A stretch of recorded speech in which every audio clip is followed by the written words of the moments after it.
Today, we're going to talk about something that might ruffle a few feathers: the worst Yamaha motorcycles ever produced. Now, before all you Yamaha fans come at me, know that this list is based on research and feedback from riders around the world.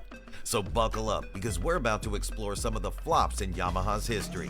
From lackluster performance to design flaws, these Yamaha motorcycles have earned a notorious reputation among riders as the black sheep of the Yamaha family. First up, we have the Yamaha XS250.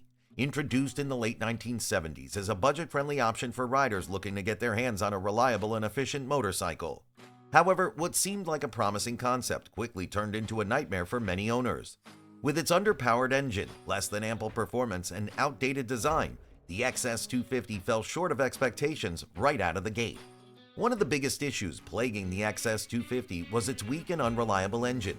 The 248cc twin-cylinder power plant struggled to provide adequate power, especially at higher speeds. This lack of performance made the XS250 a notoriously sluggish and unresponsive ride, leaving many riders frustrated and disappointed. In addition to its poor engine performance, the XS250 also suffered from a number of design flaws that further contributed to its reputation as a disappointment.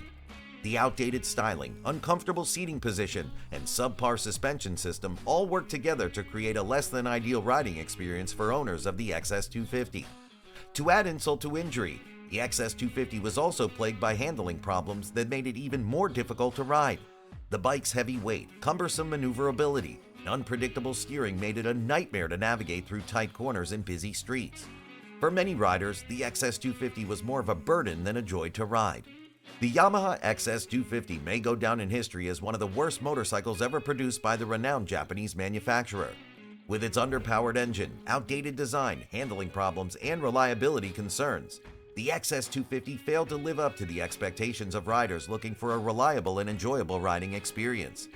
While it may have had good intentions, the XS250 ultimately fell short and left a sour taste in the mouths of those who dared to give it a chance. Make sure to subscribe to the channel for more bikes from the yesteryears. Now, back to the list. Second on our list is the Yamaha XS400. It was also introduced in the 1970s, but more as a middleweight motorcycle, meant to compete with the likes of Honda CB and Suzuki GS series. However, it quickly became apparent that the XS400 had some serious design flaws that caused concern regarding its performance and reliability. One of the biggest issues with the XS400 was its electrical system. Riders reported frequent electrical failures, such as the lights going out unexpectedly or the bike refusing to start. This was a major headache for owners who just wanted a reliable ride. The engine of the XS400 was another aspect that received criticism. The bike was known for having a weak top-end power, making it difficult to reach higher speeds on the highway. This lack of power made the XS400 less desirable for riders who wanted a bike with some oomph. The suspension on the XS400 also garnered some negative feedback. Riders complained of a harsh ride quality, especially over bumps and rough terrain. This lack of comfort made long rides on the XS400 a less than enjoyable experience. And lastly, the handling of the XS400 was a sore point for many riders. The bike was known for feeling heavy and cumbersome, making it difficult to maneuver in tight spaces or around corners. This lack of agility made the XS400 less appealing for riders who wanted a nimble and responsive ride. Next up, we have the Yamaha XS500. Introduced in 1975 as a middleweight motorcycle, it was meant to compete with other British and Japanese manufacturers. Yamaha aimed to attract riders looking for a reliable and powerful bike, but unfortunately, the XS500 fell short of expectations. Despite some initial excitement, the XS500 soon gained a reputation for its numerous flaws and design issues that plagued its performance. Much like the XS400, the XS500 was produced with an unreliable electrical system. Many riders reported frequent breakdowns and malfunctions, leading to costly repairs and frustrating experiences on the road. Additionally, the XS500's engine was notorious for overheating, especially during long rides or in hot weather conditions. This lack of proper cooling system design caused many headaches for riders seeking a smooth and enjoyable riding experience. When it came to performance, the XS500 failed to deliver on its promise of power and speed. The bike had a sluggish acceleration, making it challenging to keep up with faster motorcycles on the road. The XS500's handling was also subpar, with many riders struggling to maneuver the bike confidently around corners and curves. Overall, the XS500 was a disappointment in terms of performance compared to its competitors in the market. the Yamaha RD250. This motorcycle was a major misstep for the company. This two-stroke twin-cylinder model was introduced in 1973 and was plagued with problems from the get-go. From engine issues to poor handling, the RD250 quickly gained a reputation as one of the worst motorcycles to come out of Yamaha's production line.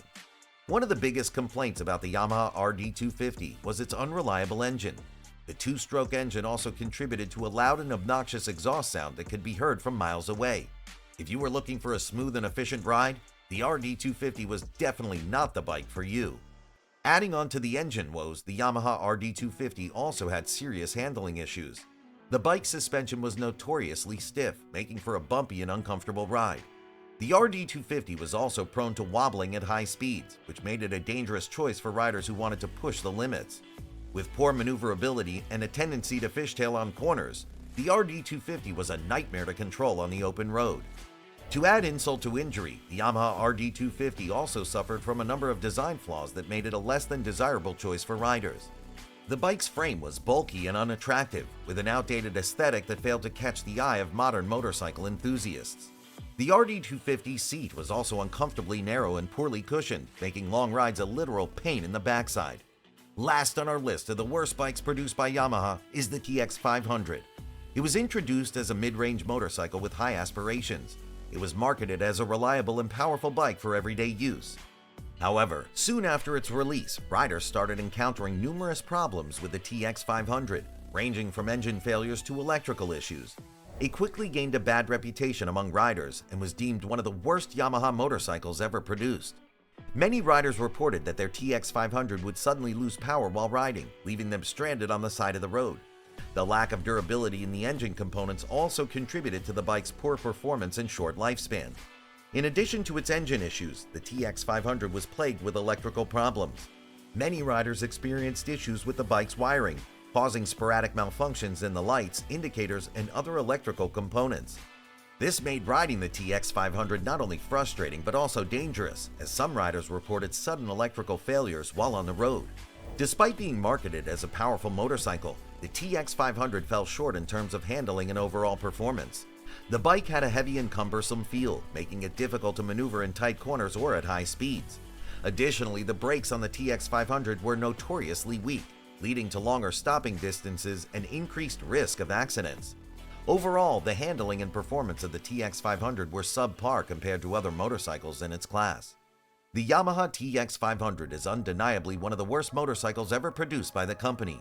With its numerous defects, poor performance, and lackluster build quality, the TX500 failed to deliver on its promise of a reliable and powerful mid-range bike.